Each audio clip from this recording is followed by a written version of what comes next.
The click of a hammer being pulled back, a sound like death asking permission. The metallic whisper echoes through the abandoned warehouse in Detroit's East Side, Michigan, 1973. Late autumn.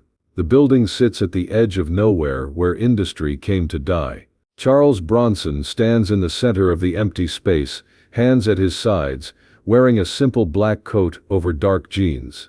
At 52 years old, he's here for reasons that have nothing to do with movies. Sometimes justice doesn't wait for scripts or cameras. 30 feet away, Vincent the Butcher Torino holds a .357 Magnum, professional grip, professional stance, professional reputation. 23 kills over 15 years. The kind of man organized crime calls when they need problems solved permanently. Charles Bronson, Vincent says, his voice carrying the confidence of a man who's never lost a confrontation. Hollywood's tough guy. Let's see how tough you really are. The warehouse is cold, their breath visible in the autumn air. In the shadows, 4 men watch. Vincent's crew, witnesses to what they expect will be another story about the night the famous actor learned the difference between movie violence and real violence. "You killed my friend," Charles says finally. "I kill a lot of people." "You'll have to be more specific." Tommy Rodriguez. Construction foreman. Had a family. Refused to pay protection money to your boss. Vincent shrugs. "Business is business. Nothing personal." "It became personal when you shot him in front of his 8-year-old daughter." Charles feels something cold settle in his chest. The same feeling he gets when someone crosses a line that can't be uncrossed. "Vincent," Charles says quietly, "I'm going to give you the same chance you gave Tommy." "What chance is that?" "None." Vincent laughs. "Big talk from a movie star. But this ain't Hollywood, tough guy. This is real." He raises the .357 professional grip, both hands, perfect stance. "Here's how this works," Vincent says. "I'm going to count to 3. On 3 I pull the trigger. You got those 3 seconds to try and reach me.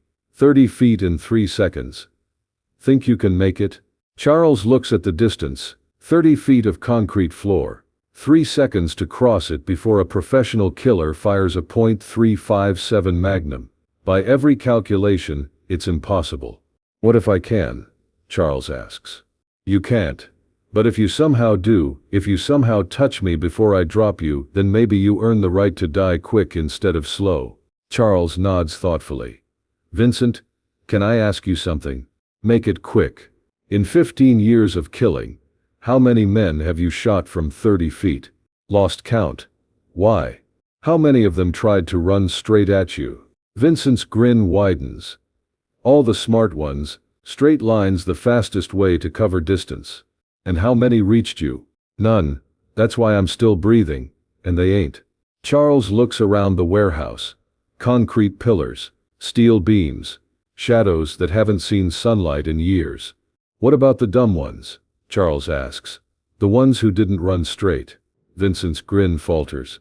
"What's that supposed to mean? I mean, what if someone doesn't play by your rules? What if they don't do what you expect?" "Doesn't matter what they do. Bullet travels faster than any man." Charles nods. "You're right. Bullet is faster. But bullets travel in straight lines. They go where you point them. Question is, will you be pointing at the right place?" Vincent's confidence wavers. Something in Charles's tone suggests this isn't going to be the routine execution he expected. "Time's up, movie man. You ready to die?" Charles looks directly at him. Not the gun, the man. "Vincent, you've killed 23 people, but you've never killed anyone who wasn't afraid of you. You've never killed anyone who understood what you were really afraid of." "I ain't afraid of nothing. Everyone's afraid of something. Question is, are you afraid of missing?" Vincent's grip tightens. "I don't miss." "Everyone misses eventually.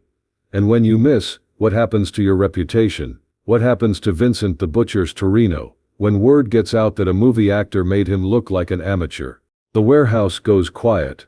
The psychological warfare is working, getting inside Vincent's head. "Shut up," Vincent says.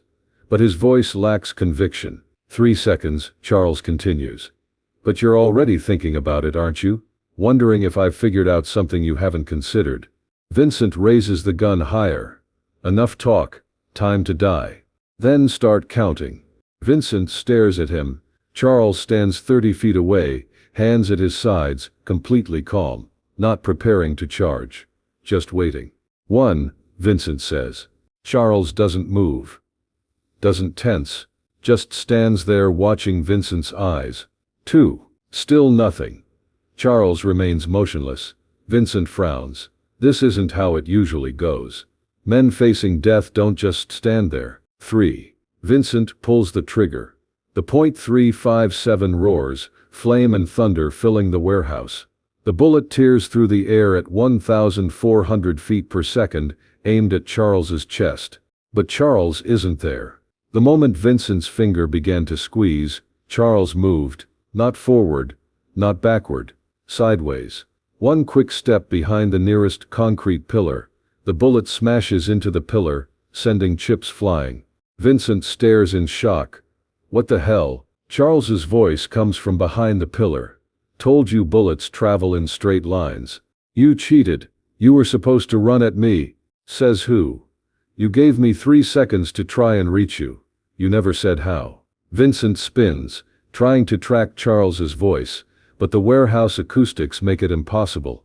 This is between you and me, Vincent shouts. Come out and fight like a man. Like Tommy Rodriguez fought. You shot him from behind, Vincent. Through a window, while he was putting his daughter to bed. Charles's voice seems to come from everywhere at once. That was business. This is personal. A sound from the left.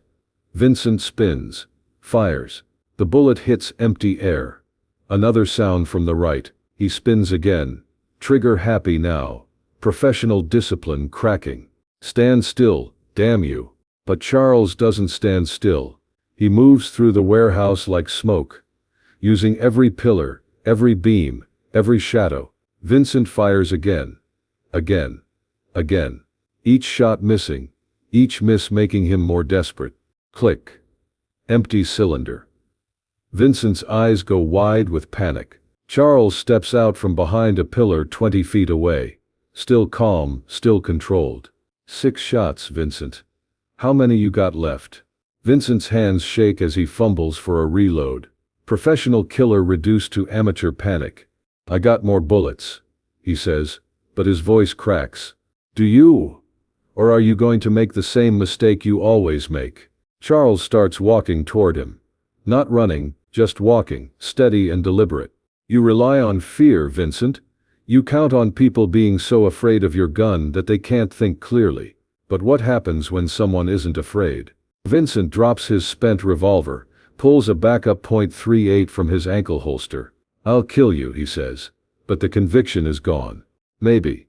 But you'll have to aim better this time. Charles is 10 feet away now. Close enough that missing becomes impossible. Vincent raises the .38, hands shaking. Stay back. Tommy Rodriguez was 10 feet away when you shot him. His daughter was watching. 8 years old, Vincent. She still has nightmares. 5 feet now. Close enough to reach the gun barrel. I said stay back. Charles stops, looks at Vincent with something that might be pity. Pull the trigger, Vincent. Vincent stares, finger on the trigger, sweat running despite the cold. Pull it, Charles repeats. Show me what a professional killer looks like when he's not shooting through windows, when he's facing someone who's not afraid. Vincent's hand shakes. The gun wavers. For the first time in 15 years, Vincent the Butcher Torino hesitates. And in that moment of hesitation, Charles moves. His left hand captures Vincent's wrist, controlling the gun. His right hand drives into Vincent's solar plexus, precise and devastating. Vincent doubles over, gasping. The gun falls from nerveless fingers. Charles catches it. 3 seconds, Charles says quietly. That's what you gave me. Took me less than 1. Vincent collapses to his knees, struggling to breathe. Tommy Rodriguez had a wife named Maria, a daughter named Sophia. They're under police protection, because they testified against your boss. That took courage, Vincent. More courage than you've ever shown. Charles sets the .38 on a nearby crate. You killed Tommy because he wouldn't pay protection money, Because he chose his family's future over your boss's greed. Vincent finally speaks. His voice weak. You gonna kill me? Charles considers the question. No, Vincent, I'm not going to kill you. Know why? Vincent shakes his head. Because Tommy Rodriguez wouldn't want me to. Because his daughter shouldn't carry the weight of your death, along with the memory of his. Charles pulls out a small tape recorder. Presses stop. But this conversation. This confession about killing Tommy Rodriguez. This goes to the police. Vincent's face goes pale.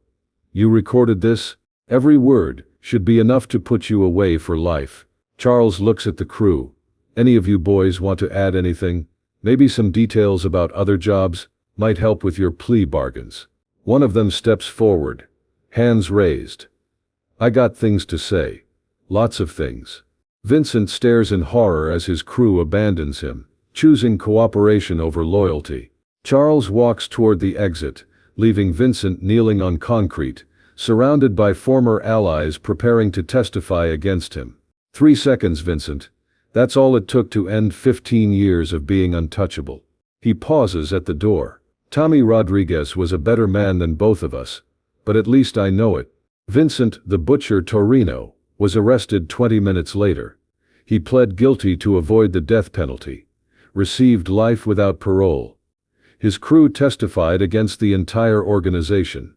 The protection racket collapsed within a month. 3 seconds in a warehouse in 1973. 3 seconds that prove the fastest gun isn't always the most dangerous. Sometimes the most dangerous weapon is the one that thinks before it shoots. Charles Bronson never talked about that night publicly.